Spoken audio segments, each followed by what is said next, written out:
예, 소리가 꺼져 있어가지고 제가 알지 못한 채로 말씀했는데요.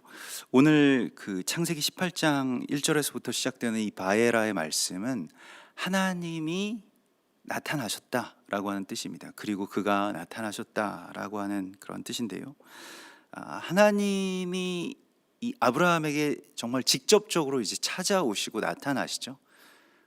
또 그것은 이 땅 가운데에 이 육신의 몸으로 오시는 그 예수와의 어떤 현존을 우리가 이 복음서에서 뭐 베들레헴에서부터 이렇게 그 예수와께서 이 땅 가운데 현존하신 것으로 이렇게 알고 있었습니다마는, 예수님은 아브라함이 있기 전부터 내가 있었느니라라고 이렇게 말씀을 하시죠. 그리고 이 땅 가운데도 역시 그렇게 그 임하시는 하나님으로서 그 예수와의 모습을 우리가 이 안에서 이렇게 보게 됩니다. 그래서 우리가 어떤 그 틀 안에 이렇게 갇혀 있다 보면 그 잃어버리는 것이 있죠. 그러니까 그냥 예수님은 2000년 전에 베들레헴에서 오셨다라고 하는 그 한 분으로서 이렇게 그 생각하곤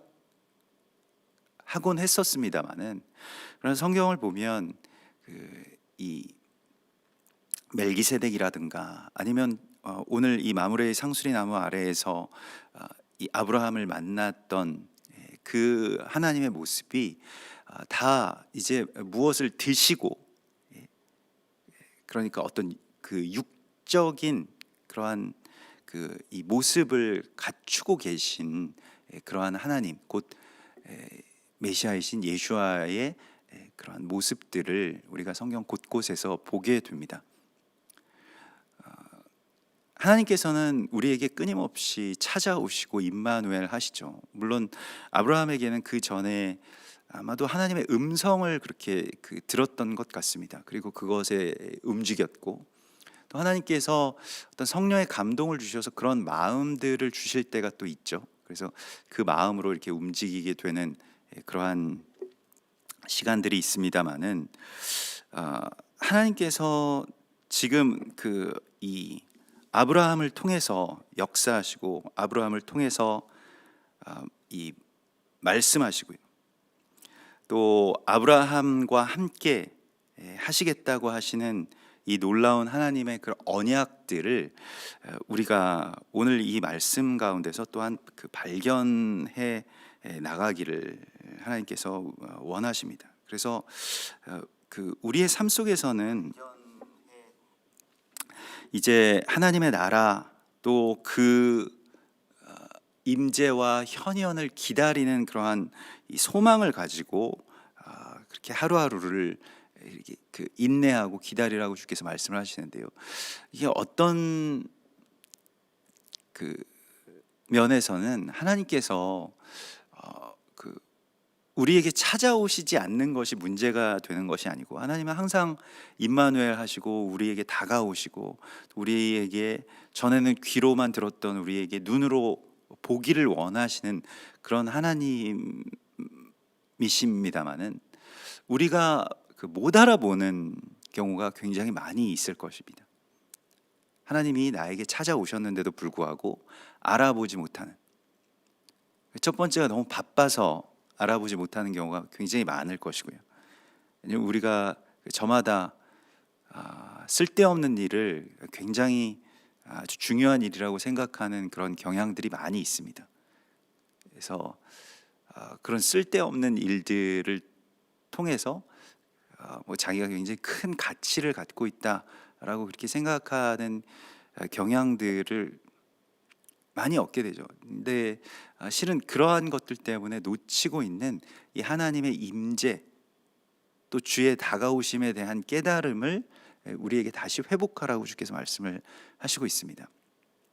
전에 언젠가 그 독일의 어떤 아주 건강한 그런 아주 오래된 그런 공동체에 그래서 이렇게 사시던 분들, 뭐 그 독일인들인데요. 이제 그 유럽에서 그렇게 아주 오랫동안 그 주의 공동체를 이루면서 또 이 다음 세대를 키우는 데에 정말 이렇게 집중하고 또 거기에 전심으로 이렇게 헌신하는 그런 분들이 계시다는 소식을 듣고, 그분들이 이제 뭐 한국에 오셔서 어떤 한 그 목사님 가정 또 그 공동체에서 이렇게 예배도 드리고 또 그렇게 말씀도 나누고 또 그들의 삶에 대해서도 이렇게 증거하는 그러한 그 며칠간의 시간들이 있었는데요. 근데 그때 제가 굉장히 좀 충격적으로 받아들여졌던 것이 무엇이냐면, 아, 이 이 예배나 아니면 어른들의 어떤 대화 때문에 이 아이들이 지루해하거나 아니면 소외되거나 하는 일들이 조금이라도 이렇게 보이는 것 같으면 그분들이 딱 그렇게 말씀을 하시는 거예요. 우리가 지금 이거 쓸데없는 얘기하느라고 이 아이들이 너무 힘들다. 또 아이들이 너무 지루해한다. 이렇게 돼서는 안 된다. 그래서 아이들이랑 같이 또 놀아주고 또 함께 뛰고 이렇게 한 다음에 또 뭐 아이들이 또 각자 그렇게 재밌게 놀기 시작하면 또 와서 같이 이렇게 얘기를 하는 그런 모습들을 이렇게 보게 되었습니다. 그래서 거기에 모이신 분들은 너무 말씀들이 귀하고 또 삶에 대해서 조금이라도 더 듣고 싶은데, 그분들이 우리가 이렇게 쓸데없는 이러한 어른들끼리의 얘기를 하다가 아이들을 이렇게 이 방치하게 되고 놓치게 되는 그런 일을 해서는 안 된다. 이제 그것이 정말 큰 메시지처럼 저에게는 이렇게 다가왔었는데요. 우리가 얼마나 대단한 일을 하는지를 모르겠지만은, 그러나 그 대단한 일보다 더 큰 하나님과의 만남, 또 주님에 대한 그 깨달음, 주님이 내 앞에 오셨음에 대한 그 깨달음보다 더 중요한 일이 뭐가 있겠습니까? 그럼에도 불구하고 우리는 너무 주님을 만나기에는 바쁘죠. 그리고 주님을 만나는 일보다 더 중요한 약속들이 많이 있습니다. 그래서 우리에게 안식이 필요한 것입니다. 모든 것을 다 멈추고 주님이 오시기를 기다리는 바로 그 안식. 아브라함은 그 안식 가운데 있었습니다. 그래서 상수리 나무 아래에 앉아 있었죠. 그 더운 그 이스라엘 지역에서 정말로 가장 뭐 강력한 나무라고 할 수가 있겠는데, 이 상수리 나무라고 하는 것은 이제 뭐 뒤에도 우리가 나누겠습니다만은 우두머리라는 뜻을 갖고 있습니다. 그러니까 나무들도 이제 뭐 규모가 있는 법이고요. 또 아주 큰 나무가 있고 또 작은 나무가 있는데 그늘을 들이우는 것도 다르죠. 그래서 이렇게 큰 나무들은 그 안에 그 아래에 들어가게 되면 이제 좀 아주 더운 곳에서도 아주 시원한 어떤 그늘을 누릴 수가 있게 되고요. 또 뭐 이렇게 태양이 움직이는 것에 따라서 이렇게 뭐 옮겨 다니는 그런 그 조그만 그늘이 아니라 아주 넉넉하게 큰 그늘을 항상 그 대낮에 그 쬐는 태양 속에서 그 그늘을 그렇게 들이울 수 있는 그런 큰 나무 아래에 아브라함은 앉아 있습니다. 근데 아브라함이 앉아 있는다라고 하는 것은 그냥 할 일 없이 있는다는 것이 아닙니다. 물론 그런 의미도 있는데요. 근데 하나님이 오시는 것에 대해서 우리가 알아차리지 못할 만큼, 느끼지 못할 만큼, 깨닫지 못할 만큼 무언가 분주한 일들에서 떠나 있다는 것을 의미합니다. 이것이 굉장히 중요한데, 우리의 삶 속에서도 이 안식의 회복이 필요한 이유는 우리가 삶에 해야 될 일들이 많고 또 노동하지 않으면 살아갈 수 없는 그러한 세상이긴 합니다만은, 그럼에도 불구하고 계속해서 그 안식에 들어가기를 힘써야 되는 이유에 대해서 말씀하시고 있습니다. 우리에게 쉼이 필요한 것이라기보다는 우리가 하나님을 만날 수 있는 쉼이 필요한 것이죠. 하나님을 만나고 영접할 수 있는 그 삶의 여유와 멈춤이 우리에게 반드시 필요한 것입니다. 그것이 없이는 하나님 만날 수가 없는 것이죠. 너무 자기의 일에 이렇게 막 그 치여 가지고요. 그래서 그 삶을 자꾸 이렇게 간소하게 만들고 여유 있게, 또 주님이 말씀하시면 언제든지 나가서 영접할 수 있는 그런 상태가 되는 것이 너무너무 중요한 것이죠.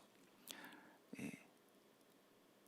그래서 뭐 미국의 그 목회자들의 목회자들로 불리워졌던 그 유진 피터슨 목사님은 목회자들에게 쓰는 글에서 이런 글을 쓰셨습니다. 목회자에게 가장 수치스러운 일이 뭔지 아느냐?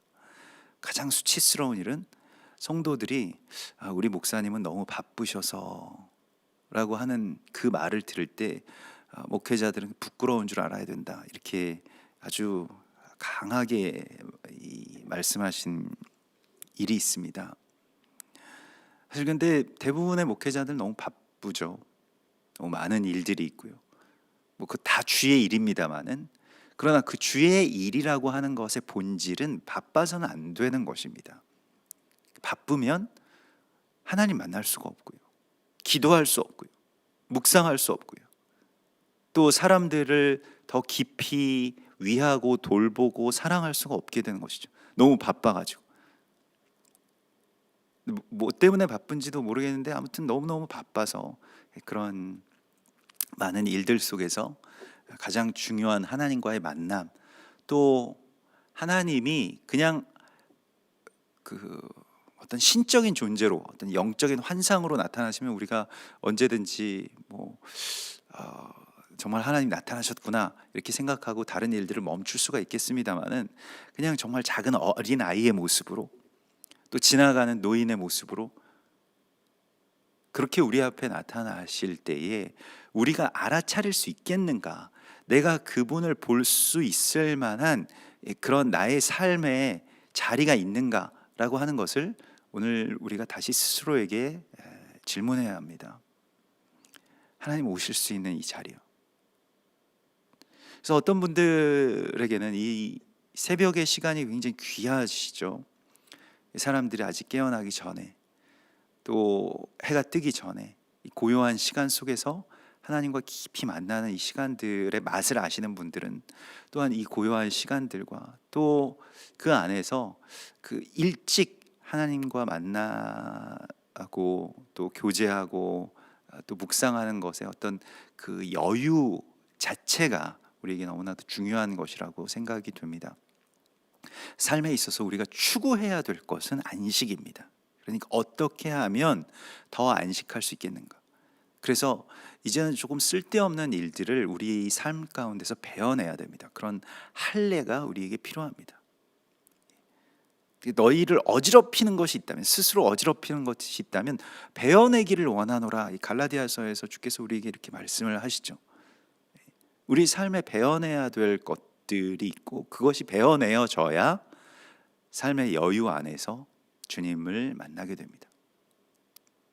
그래서 나다나엘에게 내가 무화과 나무 아래에 앉아 있을 때 내가 너를 보았다라고 예수께서 그렇게 말씀을 하시죠. 기도하고 묵상하고 또 나라와 민족을 위해서, 하나님 나라를 위해서 애통해야 하는 그런 좀 시간적인 여유가 있어야 된다고 주께서 말씀을 하시고 있습니다. 그래서 오늘 이 마므레의 상수리 나무들이 있는 곳에서 이렇게 되어 있죠. 이 마므레라고 하는 것은 우리가 지난주에도 나누었던 것과 같이 이제 그 활력을 말합니다. 새 힘을 뜻합니다. 그래서 하나님께서 우리에게 새 힘을 주시고요, 이 마므레라고 하는 곳에서 아브라함은 이제 연합을 이루게 되죠. 그래서 연합을 통해서 새로운 힘이 일어나는 것이고요. 자기 혼자서 이렇게 좀 지쳐갈 때가 있죠. 우리도 삶에서 있어서 마찬가지입니다. 그러나 이 연합을 통해서만 얻어지는 새 힘이 있습니다. 아주 활기가 막 띄어지고요, 함께하고. 그래서 이것을, 이러한 어떤 이 영적인 원리를 우리가 잘 알고 있어야 합니다. 그래서 그러면 우리가 조금 지쳤을 때, 또 힘이 빠진 것 같을 때, 우리에게 활기가 더 필요할 때 우리가 무엇을 꿈꾸고 또 그것을 위해서 애써야 하는지를 보여주십니다. 그것은 연합이죠. 근데 이 마므레의 상수리 나무 아래에 이렇게 되었는데, 이게 상수리는 그 엘리온이라고 해서 이게 그 아주 강한 우두머리를 뜻합니다. 그래서 상수리 나무 아래에 앉아 있는다라고 하는 것은 이제 어떤 강력한 그 우두머리 그 아래에 내가 있다라고 하는 것을 고백하는 것인데요. 근데 이제 우두머리가 누구냐가 굉장히 중요하겠죠. 세상의 어떤 권세나 권력자들이 실제로 나의 어떤 우두머리, 나의 보스일 수 있습니다만은, 그래서 이 상수리 숲을 상수리 나무 아래에는 그 아브라함이 하나님을 만난 그런 장소이기도 하고요. 또 사사기 6장에도 보면 기드온이 이제 여호와의 사자라고 하는 것은 꼭 천사만을 의미하는 것은 아닙니다. 주님이 이 땅 가운데 오신 어떤 그 예수와의 현현이라고도 할 수가 있겠는데, 그분을 만난 바로 그 장소가 또 이제 그 오브라의 상수리 나무 아래에 그 바로 그 장소에서 만나게 되죠. 또 다른 좀 부정적인 뜻으로는 이제 우리가 다른 것들을, 다른 우상이나 다른 힘이나 뭐 돈이나 뭐 다른 어떤 것들을 우리의 우두머리로 삼게 되면 그것이 곧 그 하나님께서 가장 싫어하시는 우상 숭배가 되는 것인데요. 이사야서 1장 29절에 보면 너희가 기뻐하던 상수리 나무로 말미암아 너희가 부끄러움을 당할 것이요 너희가 택한 동산으로 말미암아 수치를 당할 것이다 라고 말씀을 하시고 있습니다. 그래서 이 상수리 나무 아래에서 뭐 예레미야서도 마찬가지고 또 아모스서도 마찬가지고 상수리 나무 아래에서 이 주의 백성들이 우상에게 분향하고 또 우상에게 절하는 그런 일들도 있습니다. 그러니까 상수리 나무 아래에는 말하자면 우리의 예배의 처소인데, 예배라고 하는 것은 내 우두머리가 무엇인가, 누구인가라고 하는 것을 결정하는 것입니다. 그래서 뭐 우리의 자녀들 가운데는 글쎄 그것도 어떻게 보면 아버지의 부재에 대한 어떤 상실감 때문에 저는 일어난다고 그렇게 보는데요. 뭐 꼭 그렇지는 않겠습니다만은 아무튼 막 그런 어떤 연예인이나 뭐 아이돌을 정말로 우상을 숭배하는 것과 같이 그렇게 숭배하고 모든 그 자기의 어떤 삶의 그 우두머리로 이렇게 삼는 이제 그런 경우들도 굉장히 많이 있죠. 그 삶에 있어서 우리가 우두머리로 삼는 그 어떤 것들이 과연 누구인가라고 하는 것을 다시 이제 우리에게 다시 살피고 또 회복하라고 말씀을 하십니다. 그래서 가장 좋으신 주님과의 만남이 있는 바로 그 장소는 나의 머리가 누구인지, 나를 이끄시는 분이 누구인지가 바로 결정되어 있는 그 상수리 나무 아래에서 그렇게 아브라함이 주님을 만나게 됩니다. 그래서 그곳에서 아브라함에게 나타나시니라. 그래서 주님의 나타나심이라고 하는 것은요, 우리에게 새 힘을 주시고요, 또한 우리의 머리가 되시기 위해서 나타나시는 것이고요, 우리가 늘 꿈꾸는 일, 또 우리가 늘 기다리는 일이 되어야 하는 것이 주님이 나타나시는 이 바예라가 이루어지는 것이죠. 나의 삶 가운데도 이러한 일이 이루어지기를 우리가 늘 꿈꾸면서요. 그러니까 이것이 그냥 뭐 어느 한순간 일어나는 어떤 이벤트가 아니고요. 주님 오신다라고 하는 것은 늘 생각하고 있어야 되고요, 늘 깨어 있어야만 이 일이 이루어집니다. 어떤 뭐 이게 스포츠계에서 어떤 위대한 선수라고 일컬어지는 한 분의 인터뷰를 본 적이 있는데, 어떻게 그런 이렇게 위대한 선수가 되셨습니까? 그 분야에서 굉장히 독보적인 분이신데, 그분이 하신 말씀이 기억이 나는데, 저는 운동선수로서 1년 365일을 항상 이 대회에, 이 경기에 출전할 준비를 마칩니다 라고 이렇게 이야기를 하시더라고요. 그래서 먹는 것이든 자는 것이든 생활하는 모든 것들이 다 그 경기에 맞춰져 있습니다. 그게 뭐 운동선수들은 시즌이 있고 또 비시즌이 있는데, 자기는 비시즌에도 그렇게 뭐 이 몸을 그렇게 만들지 않는다고. 그래서 정말 항상 1년 365일 언제나 오늘 아침에 경기에 나갈 수 있게 몸을 만들어 둔다고. 그래서 굉장히 오랫동안 그 분야에서 이 두각을 나타내고 또 전설적인 선수로 존경을 받는 것을 이렇게 보게 되었는데요.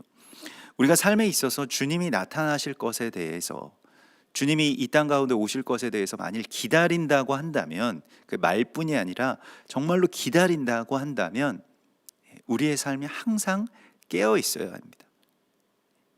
주님은 우리가 예상치 못하실 때 오실 수도 있습니다.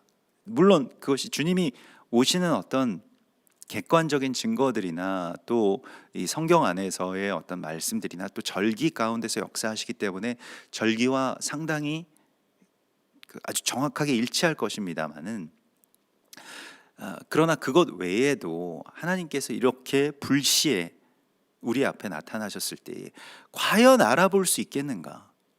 기다리지 않는다면 알아볼 수 없는 것입니다.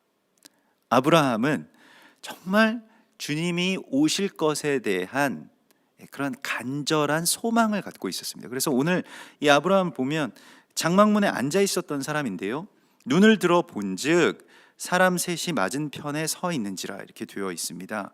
그래서 이 장막문에 앉아 있는데 그냥 앉아서 졸고 있는 것이 아니라 눈을 들어서 볼 수 있는 사람이었습니다. 그러니까 이 아브라함에게 있어서 눈을 든다라고 하는 것은 성경에서 좀 창세기에서 관용적으로 쓰이는 그런 표현이죠. 눈을 든다라고 하는 것은 이제 이 막 땅에 매여 있던 이런 생각들 또 이런 시선들을 거두어서 하나님께로 향한다는 것을 말합니다.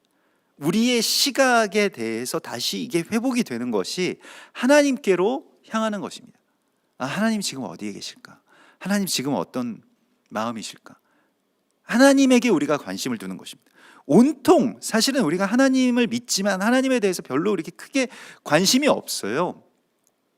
자기 자신에 대해서 관심이 있지. 그래서 항상 뭐 말만 하면 그냥 내 얘기, 뭐 나의 상태, 내 상황, 이것이 우리에게 중심이지 않습니까? 그냥 뭐 어떤 특정한 사람이 아니라 우리가 다 똑같습니다. 그렇게 그냥 자기에게 이렇게 집중하면서 사는데, 하나님의 마음에 또 하나님의 나라에, 하나님의 지금 현재의 현현 가운데 그 역사하시는 하나님께 대해서 우리가 집중하기 시작한다면 완전히 다른 또한 세상이 우리 앞에 열리게 되는 것이죠.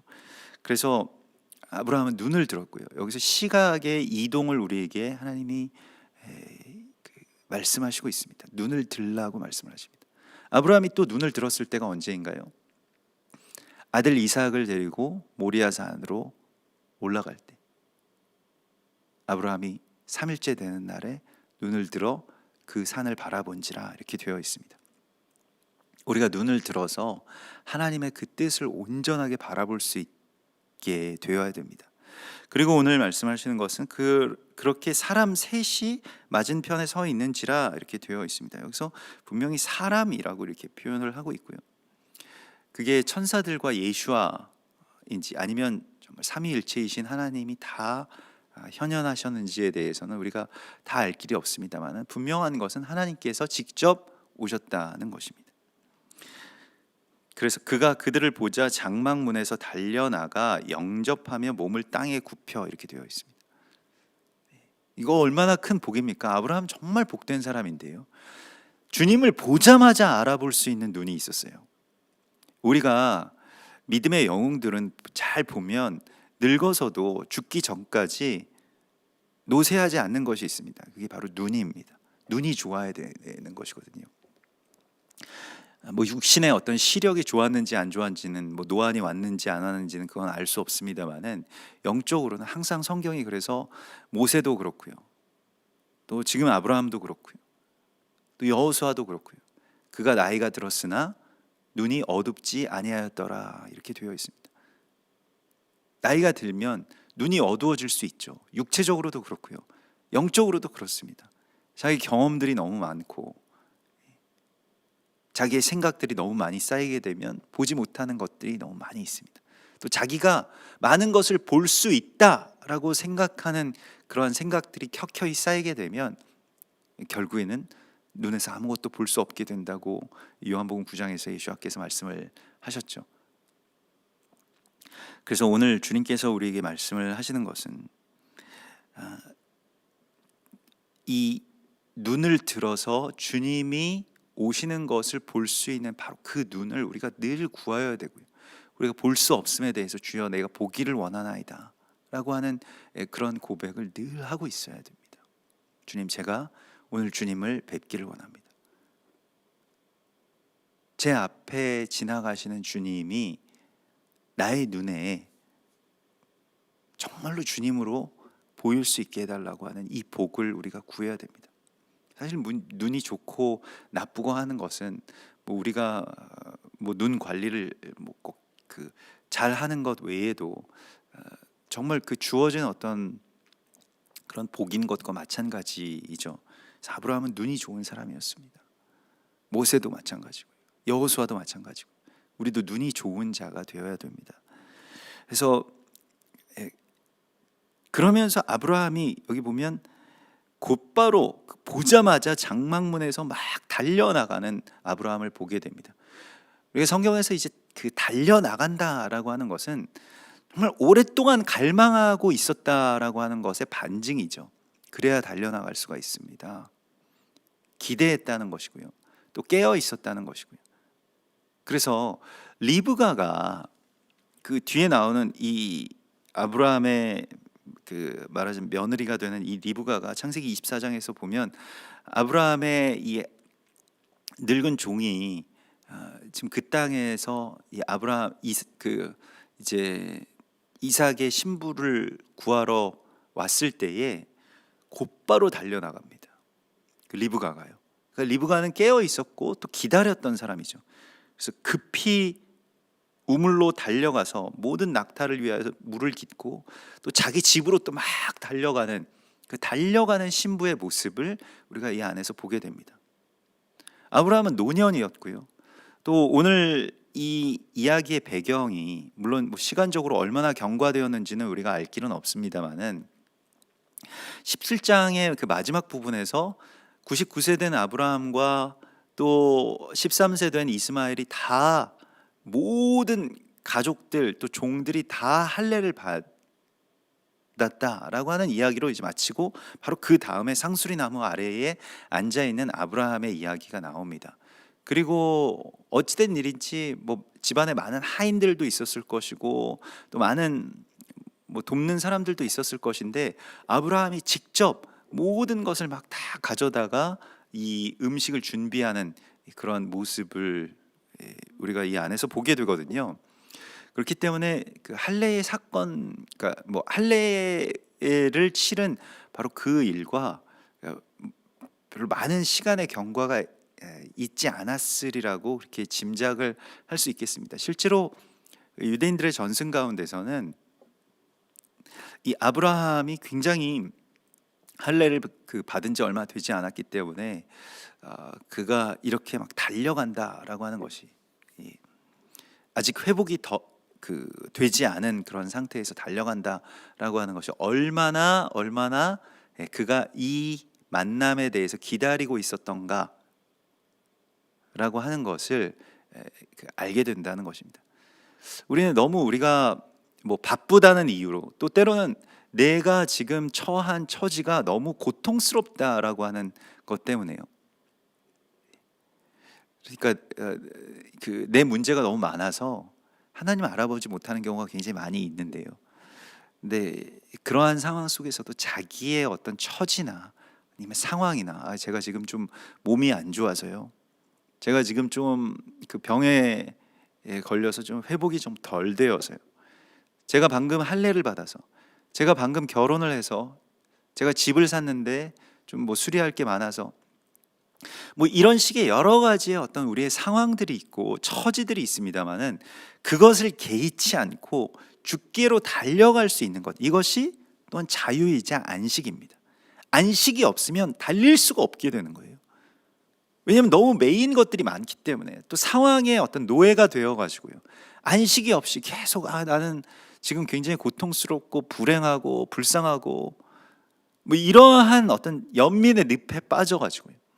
그래서 주님을 찾지 못하는 많은 경우들 가운데서 하나님께서는 오늘 우리에게 이것을 다시 회복하라고 말씀을 하시고 있습니다. 이것이 우리 안에서 어떻게 회복될 수 있을까요?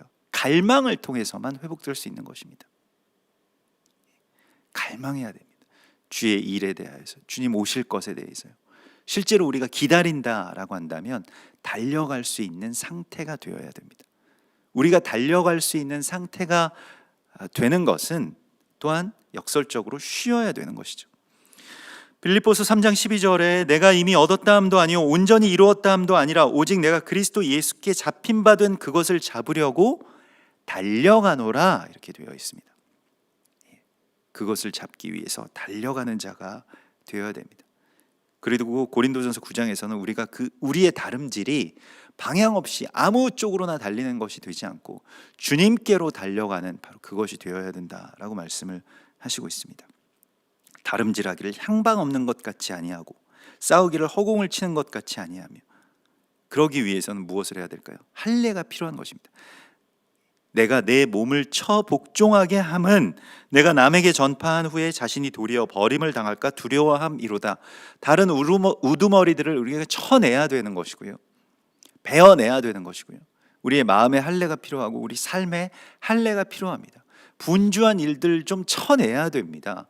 바쁜 일들 좀 쳐내야 되고요, 하나님 만나는 것보다 더 우두머리가 된 것들이 있다면 그런 가지들은 다 베어버려야 됩니다. 그러면 주님을 만날 수가 있게 되는 것이죠. 그래서 장막문에서 달려나가서 영접하면서 내 주여 내가 주께 은혜를 입었사오면 원하건대 종을 떠나 지나가지 마시고 그냥 지나가지 마시고 당신들을 주님을 그렇게 온전하게 섬길 수 있게 해주십시오 라고 하는 이 갈망을 그렇게 구합니다. 그래서 이 갈망, 이 간절한 어떤 소망이 만남을, 주님과의 만남을 그렇게 성취합니다. 그렇기 때문에 주님이 우리에게 오시는 것이 뭐 언제든 오시면 그래도 다른 일들을 멈추고 주님을 맞이하겠습니다라고 하는 것이 아니라 이미 그러한 상태가 되어 있는 것. 언제든 주님이 우리를 부르시면, 주님이 나에게 오시면 내가 달려나갈 수 있는 그런 상태가 되게 해달라고, 그것이 우리에게 참된 복임을 말씀하십니다. 그래서 또 더 나아가서요, 물을 조금 가져오게 하사 발을 씻기고 좀 쉬소서, 이 나무 아래에 앉아서 쉬소서. 그래서 아브라함이 지금 예비한 이 안식의 처소에 주님을 드리고 있습니다. 이게 굉장히 중요한 것인데요, 우리는 이제 안식에 있어서 그냥 나만 쉬면 된다라고 하는 생각을 굉장히 많이 갖고 있었습니다. 근데 안식에 있어서의 핵심은 주님이 쉬시게 하는 것입니다. 우리가 안식의 성취는 무엇입니까? 하나님이 보시기에 모든 것이 다 좋았기 때문에 쉬셨더라라고 하는 것이 안식의 완성입니다. 나만 이렇게 쉬고 하나님은 못 쉬시고 하게 되면 그건 안식이 아니죠. 근데 아브라함이 지금 하나님께 구하고 있는 것이 있습니다. 주께 구하는 것이요. 우리도 이것을 구해야 되겠는데 주의 안식을 구하고 있습니다. 주님, 이곳에 오셔서 쉬십시오. 우리 하덕규 집사님의 이 찬양 가운데서도 그 노래 가운데서도 가시나무라고 하는 이 노래에서 주님이 쉴 곳이 없네라고 하는 탄식이 있지 않습니까? 내가 안식하는 것도 물론 중요합니다만, 그것이 하나님이 원하시는 것입니다만은 우리의 더 큰 갈망은 주님이 내 안에 오셔서 쉬시는 것입니다. 주님, 다른 정말 많은 일들이 있으실 텐데, 정말 많은 아픔이 있으실 텐데, 이게 사랑이 많은 분들이 아픔이 많잖아요.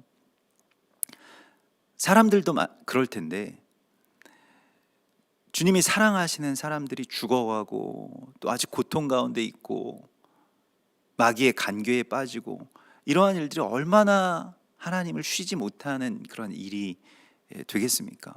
그 주님께 간절하게 원하는 것이, 주님, 저 기왕에 오셨으니까 저희가 지금 이런 저런 문제들이 있고 지금 이런 일들이 해결돼야 되고, 이것이 아니고 주님이 좀 오셔서 쉬십시오.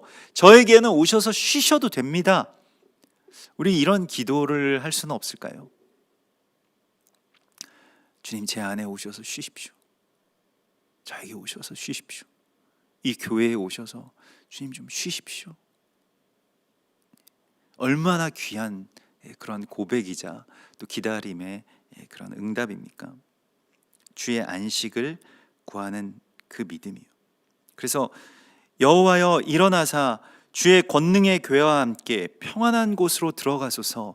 이게 이제 히브리인들이 예배를 시작할 때에 시편 132편에서 또 시작하고 마칠 때에 드리는 기도문 가운데 하나입니다.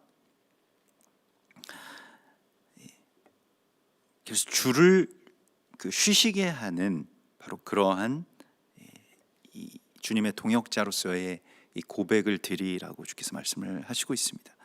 그래서 아주 급히 주님을 섬기고 주님께 그 쉼을 드리는데요, 우리가 이 안에서 보게 되는 것은 아브라함이 급히 장막으로 가서 고운 가루 세 스아를 가져다가, 여기서 고운 가루가 중요한 것입니다. 이제 고운 가루가 나중에 이제 그 소재를 고운 가루로 드리게 되죠. 그러니까 고운 가루로 곡식을 만들려면 미리 준비가 되어 있어야 됩니다. 이게 고운 가루가 만들어지려면 이게 파쇄되고 걸러지고 파쇄되고 걸러지는 과정들이 계속 반복되어야만 고운 가루가 되는 것이거든요. 이것은 우리의 어떤 그런 주 안에서의 이 그런 훈련 혹은 그런 준비, 파쇄됨, 이런 것과 깊은 관계가 있고요. 이것은 좀 시간이 걸리는 일입니다. 하루아침에 고운 가루가 되는 것이 아니고요, 이 과정들이 필요한 것이죠. 그래서 그 과정을 겪기 위해서 때로 우리가 막 그 모난 부분이 있으면 하나님께서 이렇게 다듬기 위해서 여러 가지 어떤 거치는 돌에 또 걸리게도 하시고요, 넘어지게도 하시고, 그런 과정을 통해서 고운 가루가 있게 되는 것입니다. 근데 여기서 이 고운 가루 세사라고 이렇게 일컬어지는 이 도량형을 현재의 도량형으로 환산하면, 밀가루 베이킹을 해보신 분들은 알겠습니다만 밀가루 조금 가지고 이렇게 물로 반죽해서 떡 몇 개 만드는 것이 이제 빵 몇 개 만드는 것이 지금 여기서도 그렇게 했겠구나 이렇게 생각을 하는데, 이게 아니고 그 아브라함이 사라에게 이렇게 밀가루를 많이 가져왔을 때에 사라 깜짝 놀랐을 거예요. 몇백 명이 왔냐 이렇게 되물었을 것입니다. 이게 그 밀가루 22리터 정도 된다고 하는데요. 모르겠습니다. 밀가루 한 포대가 몇 리터가 되는지 제가 정확하게 지금 알 수는 없는데, 아무튼 밀가루 한 포대는 22리터니까요. 굉장히 많은 그 분량의 밀가루를 가져다가 사라에게 이걸 좀 구워서 빵 좀 만들어 달라. 귀한 손님들이 오셨으니라고 이렇게 이야기를 하고 있습니다. 그러니까 이게 넘친다라고 하는 것이요. 이게 예수께서도 5천 명을 먹이시고 12광주리에 남기까지 떡을 계속 만드시잖아요. 이게 무엇입니까? 이게 넘쳐나는 것이에요. 이게 사랑이라고 하는 것은 인색하게 하게 되면 그건 사랑이 아닙니다. 남는 걸 이렇게 두려워하는 분들이 있는데, 물론 세상에서는 이게 딱 맞는 것이 좋은 것이고 또 그 남는 것은 안 좋은 것이라고 하는 그런 경향들이 있죠. 우리가 사람 성격이기도 하고 그렇습니다만은 아무튼 하나님의 성품은 이렇게 넘치는 것에 있습니다. 그래서 이게 우리가 좀 과한데라고 싶을 정도로 하나님께 드리는 거죠. 그게 아브라함에게 있어서는 또 안식이었습니다. 그렇게 해야만 아브라함은 또 편한 거예요. 아니 그냥 떡 세 덩이를 드릴 수도 있습니다. 거기에 딱 맞게, 아브라함이라고 모르겠습니까? 딱 맞게 그냥 떡 세 덩이만 딱 만들어서 딱딱 드실 만큼만 드릴 수도 있을 것입니다. 근데 자기의 마음이 그렇지가 않은 거예요. 더 넘치도록 해야 내 마음이 기쁘고 평안한 겁니다. 하나님이 우리에게 대한 사랑이 그렇고요, 우리가 그 사랑을 받았다면 하나님께 대해서도 그래야 됩니다. 항상 부족하다고 느끼죠. 내가 정말로 사랑하는 사람에게는 내가 해주는 것이 항상 부족하다. 하는 것을 우리가 느끼게 됩니다. 그래서 이게 이 엄청난 양이고요. 나중에 사무엘상 25장에 보면 이 세스아라고 하는 것이 다윗의 군대가 군인들이에요. 군인들 400명이 이 세스아로 먹습니다. 아주 배불리 먹는데 그렇게 사용되는 것이 엄청난 양의 지금 이 환대를 하고 있는 것입니다. 넘치고 남는 것, 이거 너무나도 중요한 것이고요. 우리 삶에 있어서 이렇게 넉넉하고 넘치는 이 오버플로잉이 하나님께서 나에게 주실 것에 대해서, 넘치게 주실 것에 대해서 우리가 기대합니다만, 내가 하나님께 넘치도록 드리는 것, 이거 굉장히 중요한 것입니다. 그래서 우리에게 이러한 이 고백으로 하나님 앞에 나아가라고 말씀을 하시고 있고요. 이렇게 하나님께 넘치도록 드렸을 때 하나님께서 내년 이맘때에 내가 반드시 내게로 돌아오리니 내 안에 사라에게 아들이 있으리라, 이렇게 말씀을 하시고 있습니다. 이것은 그냥 단순히 어떤 잉태의 해산의 그런 기쁨을 주시겠다라고 하는 일뿐만이 아니라 이건 아주 중요한 의미가 있습니다. 그냥 지금 주셔도 되는데요, 반드시 내가 올 것인데 그때 너희에게 아들이 있을 것이다. 이게 메시아에 대한 약속입니다. 그래서 메시아가 이 땅 가운데 오시는 것에 대해서 우리가 지금 마치 그런 소망이 끊어진 노년의 아브라함과 사라처럼 교회가 이 주님 오실 것에 대해서 기대하지 않게 되었고요. 그래서 거기에 대해서 실제적으로 준비를 한다거나 통일에 대해서도 마찬가지고요. 이스라엘 회복, 또 우리 모두가 다 하나님의 나라가 이루어지는 주님의 재림, 이런 것에 대해서 실제적으로 준비하지 않고 있습니다. 그냥 자기의 삶에 바쁘고 또 사역에 치이고 여러 가지 조직을 유지하는 데에 필요한 많은 일들을 할 뿐이죠. 주님 오시는 것에 대해서 집중하면서 기다리고, 또 주님이 그렇게 오실 때에 우리가 맞이하러 나아갈 수 있는, 가장 먼저 나아가서 달려가서 주님을 맞이하는 그런 파수꾼으로서 주님 서라라고 말씀을 하십니다. 이 아브라함의 달려가는 마음, 그리고 아브라함의 이 갈망을 우리가 이 안에서 만나게 됩니다. 이것은 이 아브라함의 말하자면 환대이죠. 그러니까 하나님을 만나는 그런 것에 있어서 마지막 때가 되면 나중에 이제 신약의 베드로후서나 또 히브리서에서도 이 손님 대접하기를 힘쓰라고 말씀을 하시고 있습니다. 이 아브라함이 부지 중에 자기가 알지 못하는 사이에 이게 하나님인지 아닌지 그렇게 모르지만 모든 손님들을 다 자기에게 찾아오는 하나님으로 아브라함은 기다리고 있었던 것을 우리가 이 안에서 만나게 됩니다. 그래서 손님 대접하기를 힘쓰며라고 이렇게 되어 있는데요, 우리의 삶 가운데서 나에게 찾아오시는, 저 먼 발치에서 찾아오시는 그 주님의 모습이 초라한 사람의 행색일 수도 있고요, 또 연약한 어린 아이의 모습일 수도 있고요, 또 아주 익숙한 우리 주변에 그러한 아주 익숙한 사람들일 수도 있습니다만은, 그분들 안에서 주님의 오심을 발견하게 되고 달려가게 되고, 또 주님의 쉼을 구하고 주님께 넘치는 것을 드리면서 주님을 환대하는 그러한 아브라함의 복이, 정말 복받은 사람 아닙니까? 이 정도로 참 이게 우리가 복이 있다라고 할 때 이런 게 복이 있는 거거든요. 쉴 수 있고, 또 쉼을 드릴 수 있고, 넘치도록 드릴 수 있고. 근데 우리가 아주 객관적인 분들이 이런 생각을 할 겁니다. 혹시 아니면 어떡하나? 아니면 어떡하긴 어떡합니까? 그 복이 또 나에게 돌아오겠죠. 그래도 가난한 분들 돕는 분들 가운데 꼭 이렇게 의심하는 분들이 있어요. 혹시 나보다 더 잘 사는 분 아닐까? 좀 이렇게 내가 나중에 알아봤는데 우리보다 더 처지가 좋은 것 같아, 이렇게 김을 빼는 경우가 있는데요. 아니 꼭 연약한 자가 더 부한 자를 도우면 안 됩니까? 더 도우면 꼭 그렇게 아주 법칙을 따져가지고 소득 수준을 따져가지고 이렇게 도와야 됩니까?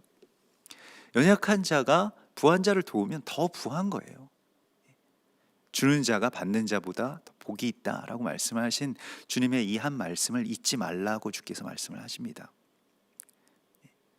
그래서 이 베푸는 마음, 또 넉넉하게 이 안식을, 또 이 대접을 온전하게 주님 앞에 드릴 수 있는 그러한 복이, 이 아브라함의 복이 우리에게도 임하기를 소망합니다.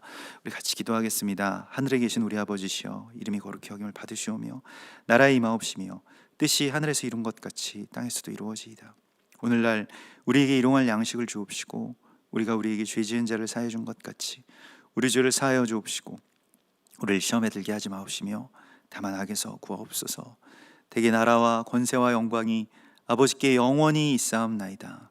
아멘.